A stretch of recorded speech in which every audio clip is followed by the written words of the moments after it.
നമസ്കാരം.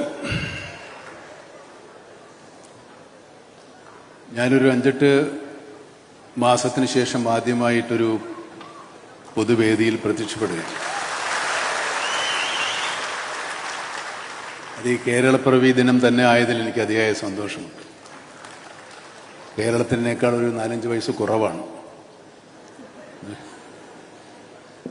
കേരളം എന്നേക്കാൾ ഇളയതാണ്, എന്നേക്കാൾ ചെറുപ്പമാണ്. അപ്പോൾ നിങ്ങൾക്ക് പ്രതീക്ഷിക്കാവുന്നേ ഉള്ളൂ കേരളം എത്രത്തോളം ചെറുപ്പമാണ്. നമ്മുടെ സാമൂഹിക സൂചികകൾ പലപ്പോഴും ലോകത്തെ അമ്പരപ്പിച്ചിട്ടുണ്ട്.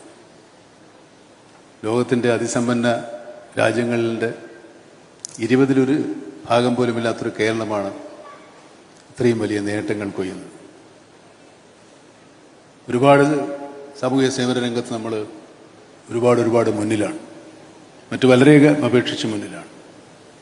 ഈ നേട്ടങ്ങളെല്ലാം നേടിയത് നമ്മുടെ സാമൂഹ്യ ബോധത്തിൻ്റെ, നമ്മുടെ ജനാധിപത്യ ബോധത്തിൻ്റെ ഫലമായിട്ട് തന്നെയാണ്. ഇന്ന് മുഖ്യമന്ത്രി ഇവിടെ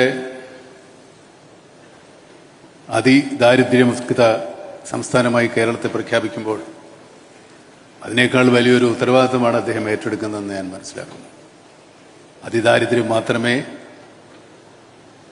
ദാരിദ്ര്യത്തിൽ നിന്ന് മാത്രമേ നാം മുക്തമായിട്ടുള്ളൂ. ദാരിദ്ര്യം ഇനിയും നമ്മുടെ മുന്നിൽ ബാക്കിയാണ്.